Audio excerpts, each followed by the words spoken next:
Escape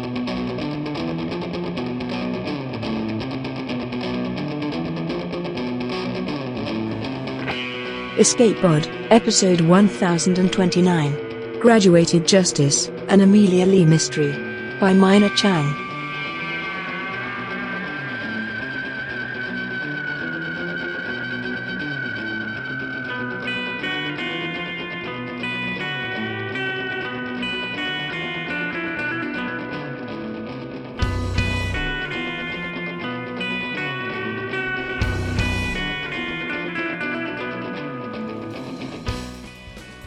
Hello, and welcome to Escape Pod, your weekly science fiction podcast. I'm Valerie Valdez, your host for this episode. Our story this week is Graduated Justice, an Amelia Lee Mystery by Mina Chang. It was originally published in Translunar Traveler's Lounge in February 2025. Mina Chang hosts Electric Sheep SF and publishes Microverse Recommended Reading. Her short fiction has been selected for the Locus Recommended Reading List, the BSFA Long List, W.W. Norton's Flash Fiction America, and several Best of Flash anthologies. Her poetry has received an honorable mention in the Riesling Awards. Find her at minachang.com or on Blue Sky at Mina Chang.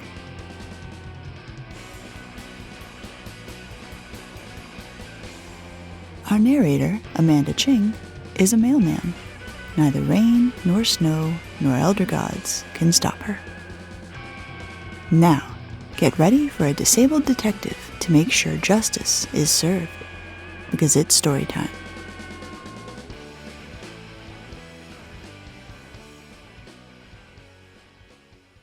Graduated Justice, an Amelia Lee Mystery by Mina Chang. Narrated by Amanda Ching. I was leaning against my desk in the Mars Dome cop shop, rubbing nano repair gel on my prosthetic leg when I caught the rookie staring at me, or rather, staring at my leg. "Go ahead, kid, get it out of your system," I said. "Sorry, Detective Lee, but, your leg doesn't really talk, does it? That's just an old precinct legend?" Rookies always ask about it, eventually, but they usually avoid the old word. I eased into my chair and spread a thin layer of gel around the bioplastic shin casing. First, my leg has a name. It's Charlie. Got him after a smuggling bust went sideways, probably before you were born. I squeezed more gel on a pencil and shoved it under the kneecap. The kid cringed. Guess I couldn't blame him. Charlie looks pretty much like a natural biological leg, except for the scuffs and dents and the thin orange stripe that runs from heel pad to hip socket. I considered how to answer the question. Does Charlie talk?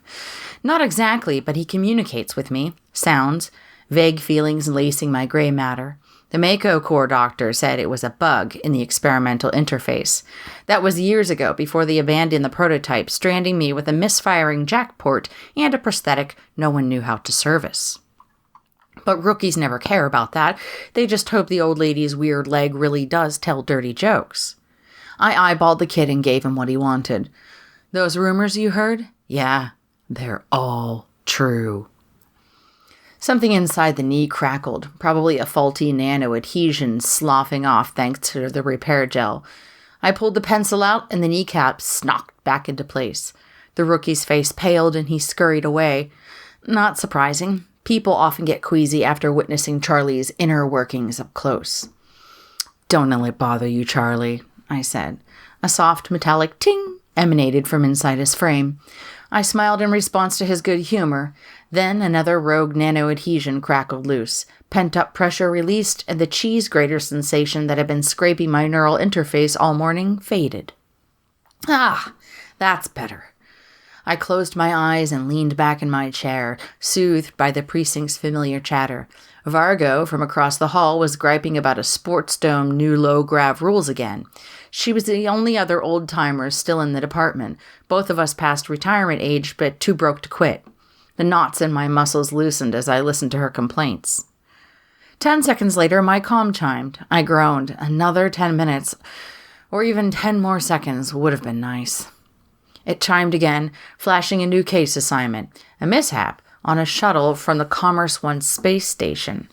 Preliminary report said a cabin window depressurized, sucking a passenger into space. Tentative ID was a woman named Rosa Diego. Likely an accident, but it was my job to be sure. Charlie squeaked as I stood. The knees spawned a caution warning, and my stupid jackpot responded by lighting up the olfactory receptors in my brain. A rotten egg stench overwhelmed me. The repair gel needed more time to do its job. Too bad I didn't have the luxury of waiting. My new assignment had a priority flag, which meant Mako Corps was monitoring the case. As our police department's financial sponsor, Mako's interests took precedence over those of regular people. I wrinkled my nose. My faulty jackpot wasn't the only thing that stank. The shuttle port was on the far side of the dome. It'd take half the day to get there on the underground metro, so I opted for the Skylight tram instead. The fare was more money than I earned in a week, but since I was on priority police business, the department picked up the tab.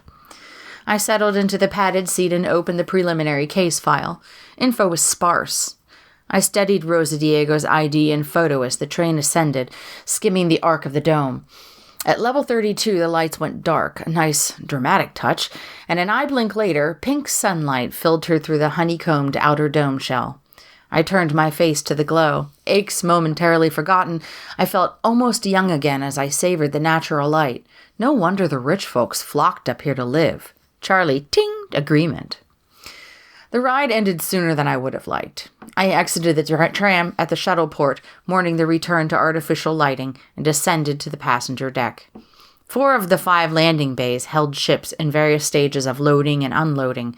Overhead screens showed a 5th ship dropping out of orbit and angling for the empty slot. People jostled past, and I winced each time someone bumped into me. An attendant from the transport company Mako Travel met me at the gate. She politely ignored the grinding noise coming from my leg as she escorted me to Rosa Diego's cabin. The room held a bunk and a small table, both bolted to the floor. The tiny port window gaped like an open mouth, rimmed with a bloody smear. Hard to imagine a human body fitting through that little hole. "Any video?" I asked. "No," the attendant replied. "When the window destabilized, it knocked out the monitoring systems on the side of the ship, went offline a few hours after departure." "So the body's floating somewhere between here and Commerce Station?"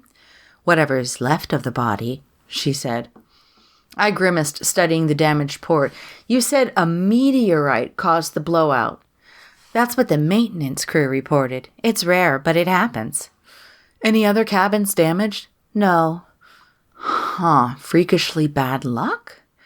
There were no loose items in sight. Presumably, everything that wasn't secured had slammed out the window in the split second before the automatic depressurization shield sealed off the cabin.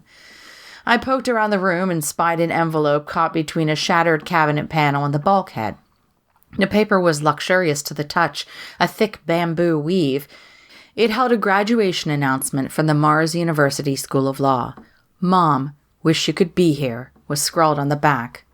Looked like Rosa Diego's son was named Jeremy, and he was slated to graduate that night. Too bad his mom wouldn't be in the audience. As I dropped the card into an evidence bag, Charlie clicked, and all the joints froze up. Hip, knee, and ankle. A surge of ice water hit my brain and my entire body clenched. I wish Charlie would warn me before his janky-ass processor tried to reboot itself. I concentrated on relaxing each muscle group from my shoulders down to my calves, the real one and the fake one, hoping to speed the process. Sometimes the relaxation technique helped, but not this time. The reboot failed, looping to try again. I'd have to stand there like an idiot and wait. I unlocked my jaw and opened my eyes. Several passengers were crowded around the cabin door, gaping wide-eyed at the missing window and the blood. A short, dark-haired guy frowned at the evidence bag clenched in my fist. He bounced lightly on his feet, the way new arrivals often do as they adjust to new gravity. The attendant rolled her eyes and muttered, "Gawkers." She hurried them along, answering their concerns with nothing to worry about, and proceed to the gate. "We done here?" she asked, after scooting the last rubbernecker out of the corridor. My leg went back online, but didn't want to move yet. "One more question," I said, buying Charlie another moment to recalibrate. "How much does a private cabin like this cost?" "A fortune." But Miss Diego was riding on a free Mako employee voucher. Look, I need to get back to work. Corporate only allocated a few minutes for this, so they'll dock my pay if I'm not back by my regular station soon. I didn't want to cause her any trouble, but I hated to be rushed to my work. Does Mako give vouchers to all its employees? She snorted. Are you kidding? They don't even let us attendants ride for free. A chunk of my paycheck is withheld to cover my bunk in the employee cabin. Should have known it would be like that. I gave the room another once-over. When I was sure I hadn't missed anything, I flexed my knee. Thankfully, Charlie was ready to go. Sorry for taking your time, ma'am. Jeremy Diego lived in a ratty studio apartment on the edge of campus. The rumble of the underground metro vibrated up through the floor, rattling the walls. I made a note to check the safety inspection log in this block of apartments because it felt like the entire building was on the verge of collapse. Jeremy didn't seem concerned about structural integrity, though. He was busy arguing with me about his mother's whereabouts, refusing to believe she'd been in the shuttle. Mom never travels, he said. She only leaves the apartment to go to work. There's no way she'd take a shuttle off station. Not even for your graduation? He sighed. It's just too expensive. Besides, she would have told me if she was coming. Charlie made a soft scritch, and I nodded. What about the free travel voucher? Something wasn't adding up. I showed Jeremy the graduation announcement. This your handwriting? He glanced at the card and blanched. Where did you get this? It was in your mom's cabin, on the shuttle. He shook his head. No, this can't be right. His shock and denial seemed authentic. Poor kid. I gave him a moment to process the news, then launched into my questions. Better to get as much information as possible before the real sorrow set in. Jeremy, I began, when did you last see your mom? He blinked and refocused on me. I talked to her on vid last week. Called to tell her I took the job with the Justice Group. The name was familiar. Is that a law firm? He paused to wipe his eyes. Yeah, they help regular people when the companies screw them over. Maybe you've seen their ads, the little harpoon? I remember.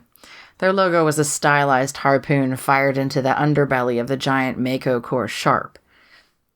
I've been tempted to contact the firm about getting Charlie's repair costs covered.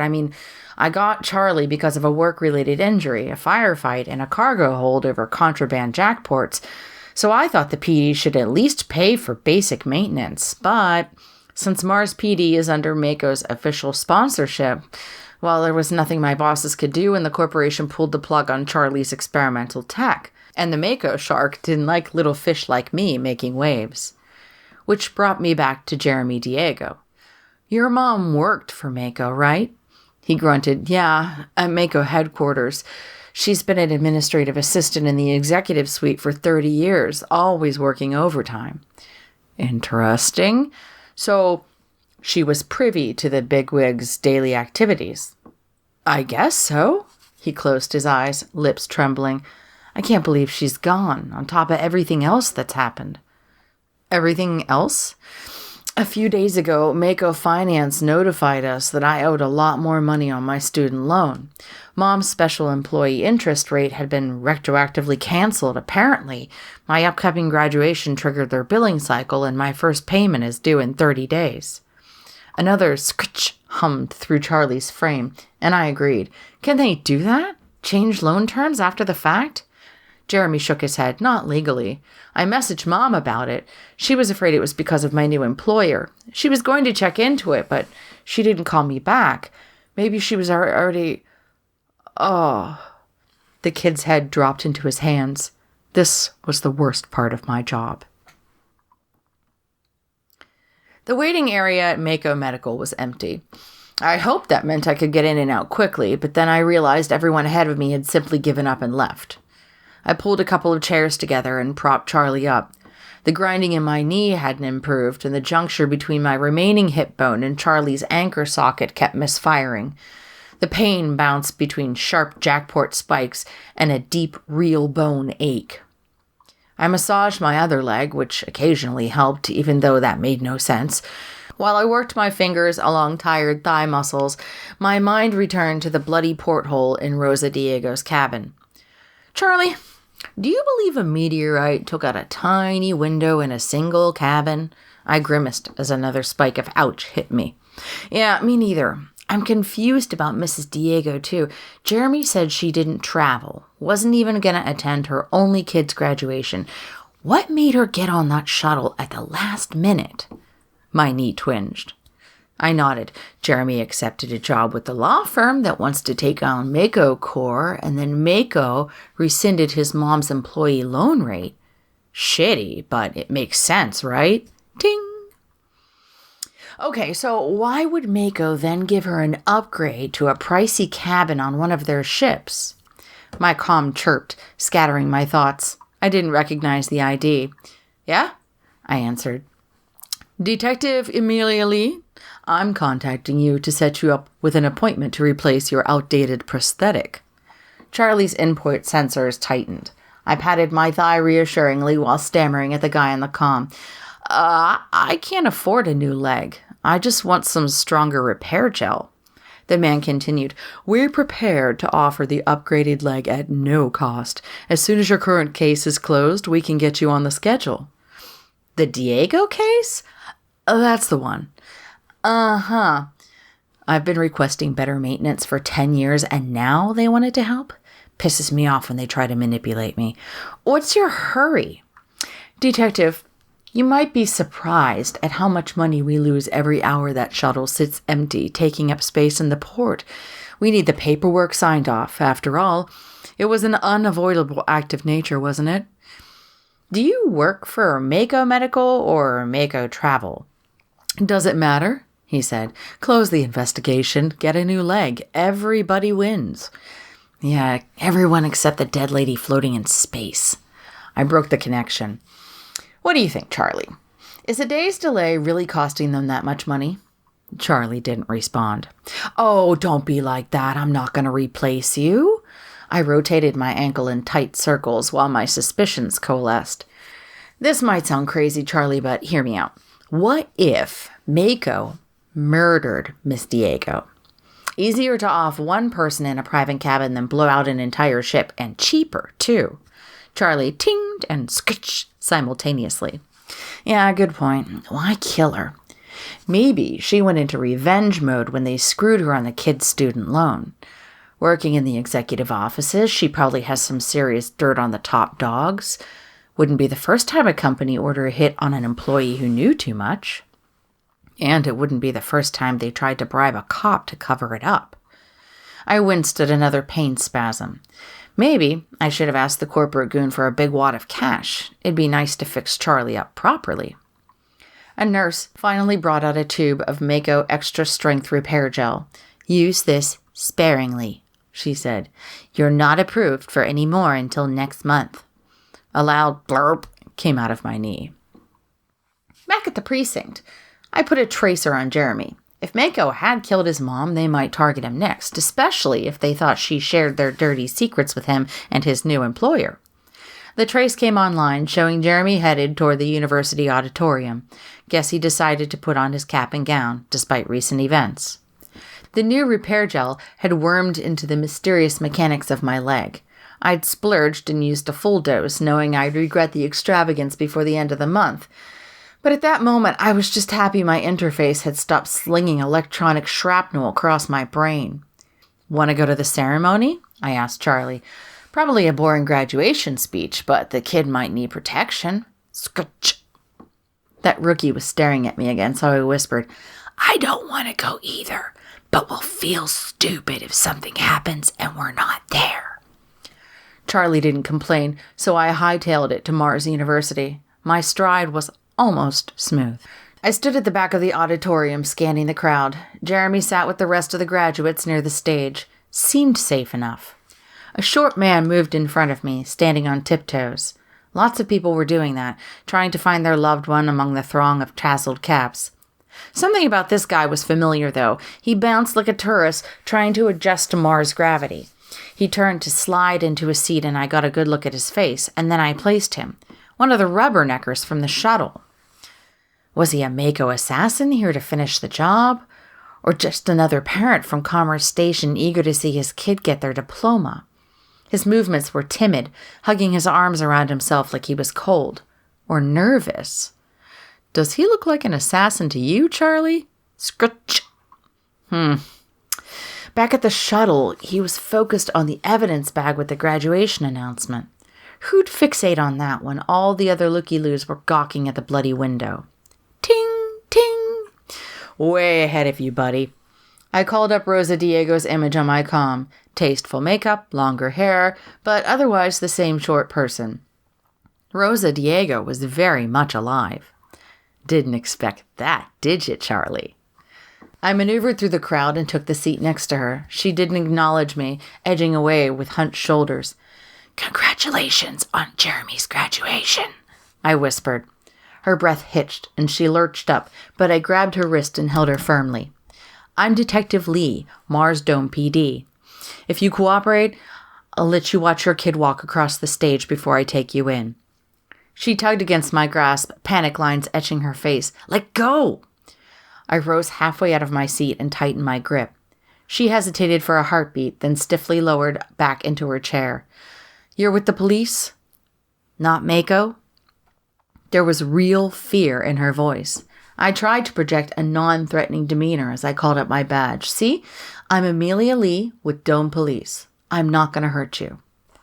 She stared at my face, and I guess she decided I was telling the truth because her ready-to-run energy ebbed. I get that reaction a lot. People are often wary of cops, but I have the advantage of looking like someone's grandma. Puts folks at ease. Still, perspiration dotted Miss Diego's forehead.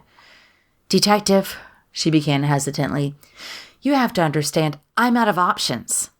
Uh-huh. My theory about her murder was clearly wrong. The puzzle pieces realigned as I considered her anguish.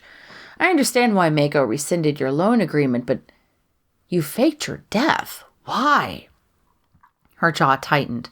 I thought she was going to clam up, but instead she exhaled a sharp, angry breath. "Do you know what a law degree costs? I spent years working nights and weekends to qualify for Jeremy's reduced loan rate, and they stole it away. He'll never be able to pay it off. My grandkids will inherit this debt." "How does your death fix that?" "The life insurance payout, obviously." "Obviously? Ouch." "Surely Mako would weasel out of that payment, too. I got the policy through Jacko Life, not Mako. I just wanted my boy to have a fair chance." So Mako wasn't to blame. At least, not for Miss Diego's death. I guess the schmuck on my comm wasn't lying when he said they only wanted me to rush the shuttle paperwork. "How'd you blow the window?" She scowled, trying to avoid my eyes. "Jeremy would tell me not to answer your questions, but I guess it doesn't matter now. I used thermal detonator tape from one of the labs at work." "Mako mercenary?" "Yes." "Yikes, that stuff should never have made it aboard a ship. Miss Diego probably knew the port staff was spread too thin to do a proper security check, especially since she was flying on a corporate voucher." Charlie tinged. "Why did Mako give you a free ticket?" "They didn't." Her voice tremored as she continued. "I used my boss's credentials to establish a new identity and book the private cabins on the shuttle." "Cabins, plural?" "Yes. One in my old name, one in my new name. I stuck the thermal tape on the window and set it to detonate after departure. Then I cut my hair, smeared some blood on the bulkhead, and checked into the second cabin." "But you lost Jeremy's announcement card." "I didn't realize I dropped it until I saw it in your hand. I'd hoped to keep it, as a memento." I paused. "This all makes sense, but won't your boss discover you used his credentials?" She laughed, a bitter croak. "He never pays attention to administrative details. I had to create fake identities for him several times with legitimate identichips, too, not those flimsy black market spoofers." She scowled again. "One of the perks of elite management. The records are auto-deleted." Charlie scritched, and I nodded, imagining what corporate magnates could do with foolproof fake identities. Those guys were already above most laws. What else did they need to get away with? One thing was certain, they'd kill to keep this perk hidden. I wondered how many headquarter admins had met untimely deaths. No wonder Miss Diego had been so frightened. Jeremy's name echoed from the stage. I leaned back quiet while she watched her son accept the diploma she'd worked so hard to finance. No disguise could hide the pride that emanated from her in that moment. Jeremy glanced at the audience, unsmiling. He slumped and trudged off stage. "He looks sad, doesn't he?" she whispered. "Well, he did lose his mom today." She flinched and closed her eyes. "I'd planned to reveal my new identity to him. I have an admin job lined in at the Justice Group to be close to him and to help other people Mako has cheated." Gutsy scheme. Seemed like she'd pulled it off, too. Not many people manage to outsmart the system. What else might she do with her knowledge of corporate shenanigans and a crusading law firm on her side? I let out a slow breath and leaned back in my chair, chewing on my thoughts. Maybe, just this once, I could look the other way. A bit of my chronic tension dissipated with the decision. "What's your new name?" I asked. "No, wait, don't tell me. I don't need to know." She wrinkled her forehead. "You don't?" I shook my head. "You might like the apartments in the central corridor of the dome. The living spaces there are similar to Commerce Station. Maybe it'll help you adjust to life here more quickly." Her confusion blossomed into a wide smile. "Oh, thank you," she whispered. "Good luck in your new job, ma'am." I headed back to the precinct to file the final report. A rare meteorite, no foul play suspected. Mako'd probably think I was accepting their payoff, but I'd tell them I still wasn't for sale. Or maybe I'd demand regular maintenance schedule for Charlie, with a doc who specialized in old tech. I mean, they owed me that much, right? Charlie, ting!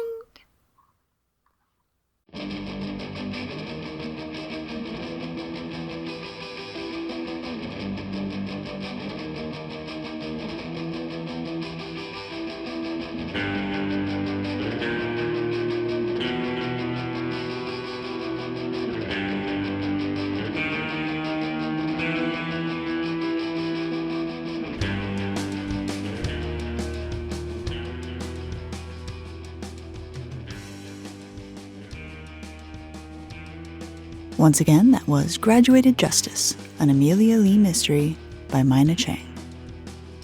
The author had this to say about the story. Amelia Lee was inspired by my mother and my grandmothers, as well as my own chronic pain.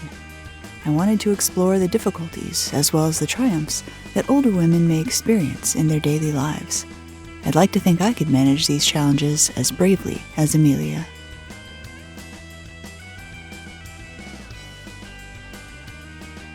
Guillermo del Toro says that noir fiction is the tragedy that emerges between the haves and have-nots, and the have-nots are trying to breach their ambition through violence and, ultimately, worshipping a hollow god, which is money.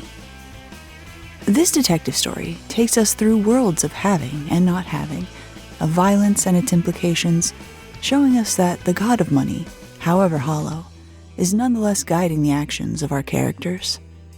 To save her son from poverty, a mother sacrifices her own life, figuratively, if not literally. To save her robo-friend and herself, Amelia sacrifices her integrity, her commitment to doing her job impartially, despite the looming threat of corporate punishment. Stories like this show us the limitations of our personal and collective agency, the negotiations and capitulations we make to survive in a world hostile to all but the elites, the cracks in our conceptions of justice. They also show us that those cracks aren't inherently filled only with tragedy and violence, despair and submission. We can also fill them with love, with compassion, with empathy and care, with quiet defiance, in the hope that maybe, someday, there won't be any cracks left at all.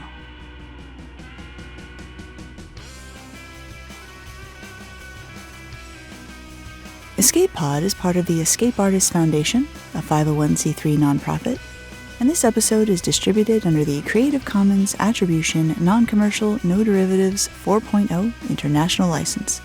Don't change it. Don't sell it. Please do share it. If you'd like to support Escape Pod, please rate or review us on Spotify, Apple Podcasts, or your favorite app. We are 100% audience supported, and we count on your donations to keep the lights on and the servers humming. You can now donate via 4 different platforms. On Patreon and Ko-fi, search for Escape Artists. On Twitch and YouTube, we're at EA Podcasts. You can also use PayPal through our website, escapepod.org. Patreon subscribers have access to exclusive merchandise and can be automatically added to our Discord, where they can chat with other fans as well as our staff members. Our opening and closing music is by Daikaiju at daikaiju.org. And our closing quotation this week is from Walter Mosley, who said, "A man can live his whole life following the rules set down by happenstance and the cash-coded bait of security-cosseted morality.